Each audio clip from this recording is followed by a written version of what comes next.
A pandemia impactou a saúde mental dos brasileiros. Mais pessoas passaram a apresentar sintomas depressivos, ansiosos e relacionados ao estresse. Além disso, houve um aumento do consumo de álcool, cigarro, medicamentos, outras drogas e também de comida mesmo. As pessoas utilizaram todos esses recursos, como uma fuga, uma estratégia de enfrentamento diante de uma situação tão estressante como a que a gente ainda, inclusive, está vivendo, como uma maneira de lidar com o estresse, mas que acaba tendo prejuízos para a saúde. E as mulheres foram mais afetadas por conta da pandemia. Muitos são os fatores que podem ajudar a gente a entender esse fenômeno.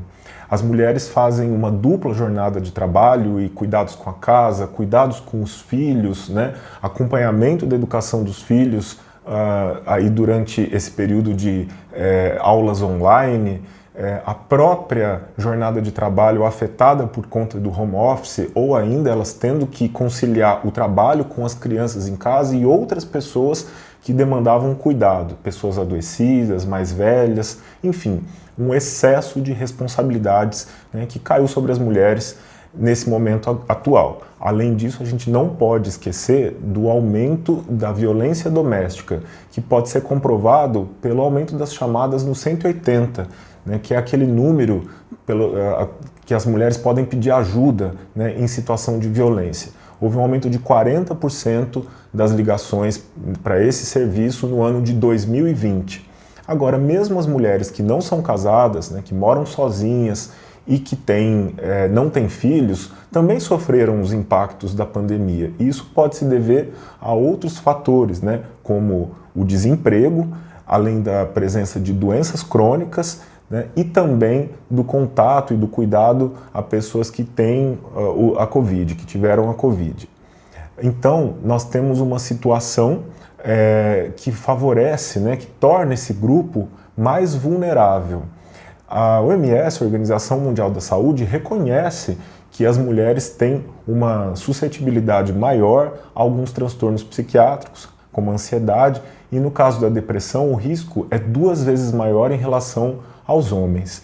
Isso se deve tanto a fatores biológicos, a gente sabe que existe uma predisposição por conta das variações hormonais, os hormônios que fazem parte do ciclo reprodutivo e menstrual da mulher podem estar relacionados com alterações nos neurotransmissores que acarretam um risco maior de alguns quadros, como é o caso de depressão, mas socialmente as mulheres também são muito mais pressionadas por fatores como a estética, e nesse momento agora houve um aumento das situações de sobrepeso, de obesidade, isso acaba sendo um fator estressante a mais, além das desigualdades aí no mercado de trabalho, na renda, nas divisões das tarefas domiciliares e a própria situação de violência que nós mencionamos aí.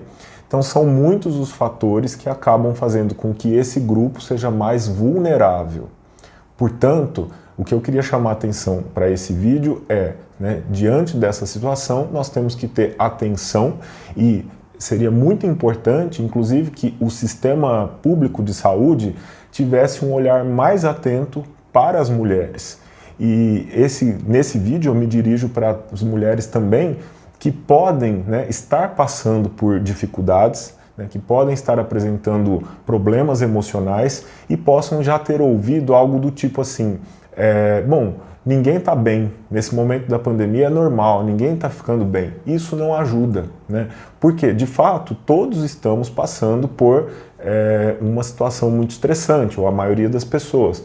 Mas, se há sintomas de depressão, de ansiedade, alterações do sono, do apetite, sintomas como dificuldades de concentração, prejuízo da capacidade de trabalho, aumento aí, abuso de substâncias, álcool, droga, medicamentos, e eles perduram no tempo, trazendo muito sofrimento, trazendo muito prejuízo, é importante uma avaliação médica, uma avaliação adequada para que essa situação seja tratada e não cronifique. né? A gente vem falando, né, que após aí as ondas, né, primeira onda, segunda onda da Covid, a onda final vai ser a da saúde mental. Para a gente prevenir essa onda lá, nós temos que estar atento agora. E no agora, as mulheres são o grupo mais vulnerável, e também para as famílias é importante saber disso, para que haja uma redistribuição, né, de tarefas e um cuidado especial com as mulheres que, como eu disse, estão vivenciando uma situação de extrema sobrecarga e de aumento de responsabilidades, o que na verdade evidencia, né, um modo como a nossa sociedade se organiza, mas que durante a pandemia ficou ainda mais intenso a ponto de levar mais mulheres ao adoecimento. Tá? Então fica aí essa reflexão, eu gostaria que você continuasse me acompanhando aqui no canal. Toda semana tem vídeos relacionados à saúde mental. Muito obrigado por ter me acompanhado e até a semana que vem.